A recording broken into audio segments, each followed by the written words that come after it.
Okay, so this is what I've been saying about the vets.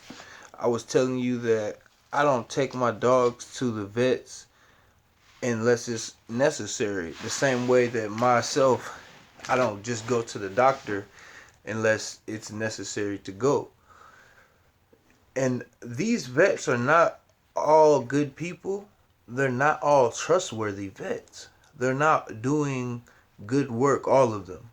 All of these vets are not doing good work and they're not there for the animals. In most cases, that these vets are literally just there to collect money. And it's evident when you see how they have dog insurance, but a lot of vets do not accept it. They have the ability to take payment plans.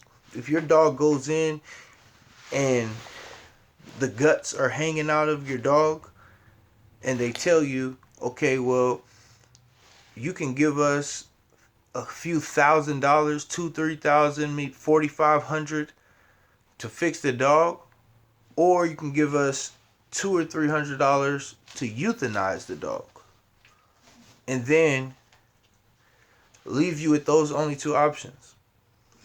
Now, a lot of you probably thinking, well, the guts are hanging out. Okay, well, let's see. I have a particular case this weekend with Luna. She just had a C-section.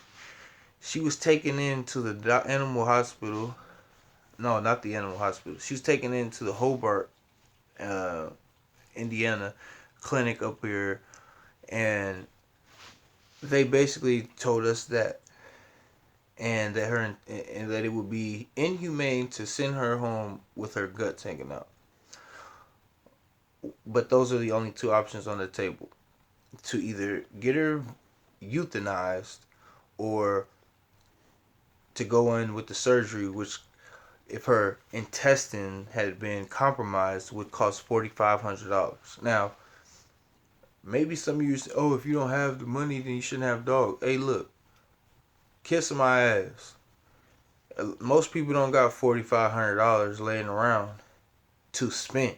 Even if you have $4,500 in your bank account, that's what you need to use, and that's what you got to use around to use and pay your bills and do all the stuff you need to do with.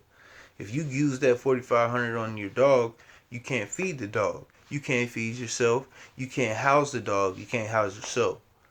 So again, most people aren't just walking around with $4,500, and if you are, kudos to you. Okay, if you got 4,500, I mean, just to spend, and you ain't gonna mean nothing. Hey, more power to you. Okay, but I'm talking about the everyday man right now. So again, I wasn't spending $4,500, $3,000, $2,000 on the dog when I didn't even have a second opinion, and I knew that those weren't the only two options available.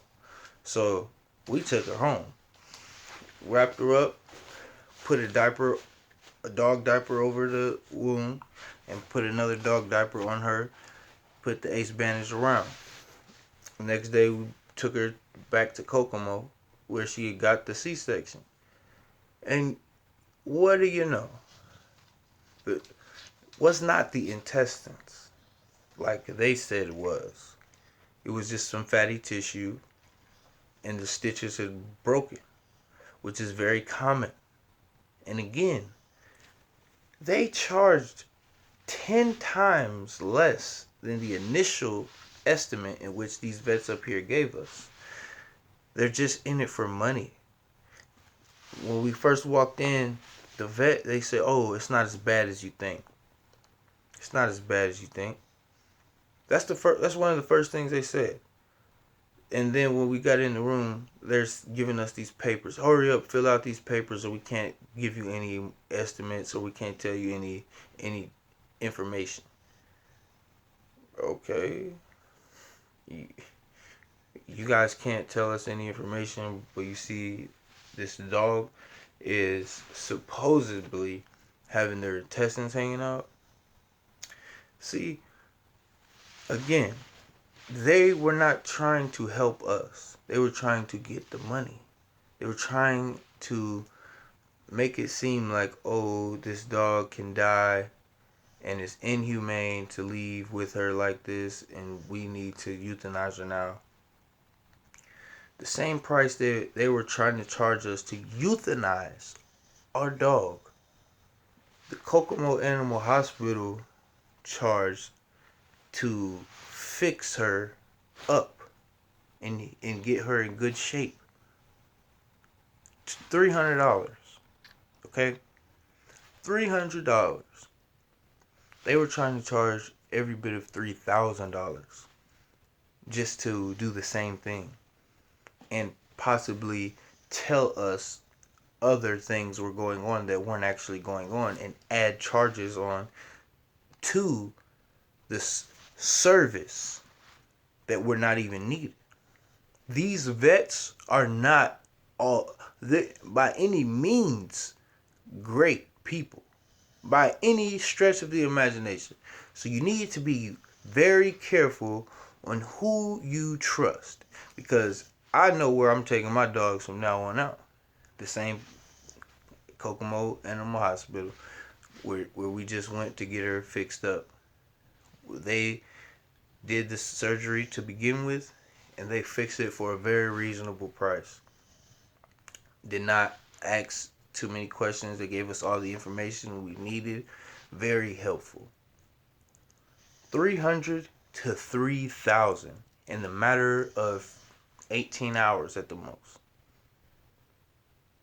These emergency vets, you do not trust them. Do your research on them. Do your homework on them. Ask some of the people who've been there. And ask some of the people who have the breed of dog that you have who've taken them there. Because some vets are biased towards certain dogs as well. You got to be careful, especially in this bully community, who you bring your dogs to and who you trust your dogs with. All these vets are not good people. So if you can learn how to do the shots yourself, do it. They sell the shots in stores. You can do the shots yourself. You can learn how to do that at home. Have somebody that you know that can show you. I'm doing it. You can learn how to administer those shots. You can learn how to do a lot of things on your own that you don't have to always go to the vet. Same way as with yourself. If you learn how to take care of yourself, then you don't always have to depend on the doctor. So that's all I wanted to say. I just wanted to put some of these vets under exposure. And that's it. DBZ Bullies, we out.